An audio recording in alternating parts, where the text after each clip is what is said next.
Hello everyone, দিনটা ছিল 19শে December. আর 19শে December আমি গিয়েছিলাম এত সুন্দর জায়গায় ঘুরতে। আর হ্যাঁ, ঘুরে ফিরে আমার প্রচুর পরিমাণে ভালো লেগেছে, কারণ এই জায়গাটা অ্যাকচুয়ালি বড় ঘন জঙ্গল, যেখানে কিনা শুধুমাত্র বড় বড় গাছ। গাছ ছাড়া তুমি কিছু দেখতেই পাবে না। আর হ্যাঁ, আজকে পরেছিলাম আমি এই শু আর এই ড্রেসটা।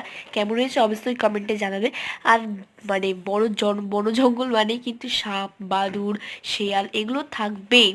আর এই রাস্তায় কত মানুষ হেঁটে চলেছে তার কোনো গুনতিই নেই। তোমরা যারা এই জায়গাটা চিনবে বা এসেছো তারা অবশ্যই কমেন্টে জানাবে। আমি শুধু একা গিয়েছিলাম না, আমার সঙ্গে আমার বোন, আমার আন্টির মেয়েও গিয়েছিল।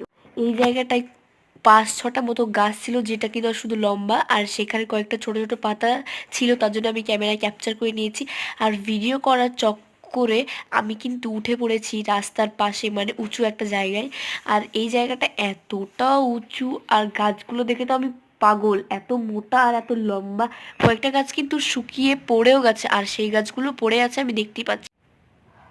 আর ওইদিকে আমার বোন বলছে, তোকে শিয়ালে খেয়ে নিবে রে টেনে, আমরা কিছু সাহায্য করতে পারবো না তোকে।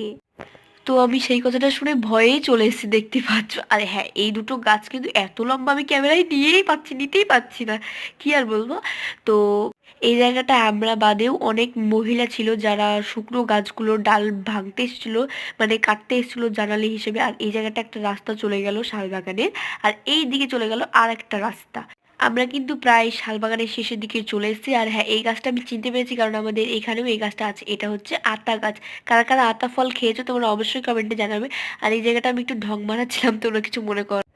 আমি কিন্তু প্রায় একদম শালবাগানের শেষের দিকে চলে এসেছি। আর এই জায়গাটা একটা লম্বা গাছ দেখতে পেয়েছি, যেখানে হচ্ছে হলুদ রঙের কয়েকটা ফুল। আর এই দুটো গাছ আবার লম্বা হয়ে দাঁড়িয়ে আছে। মোড়টা আমি ভয় পেয়ে গিয়েছিলাম, মনে হচ্ছে গাছটা যদি ভেঙে পড়ে যায় তাহলে তো আমি শেষ, আমার ফোনটাও শেষ।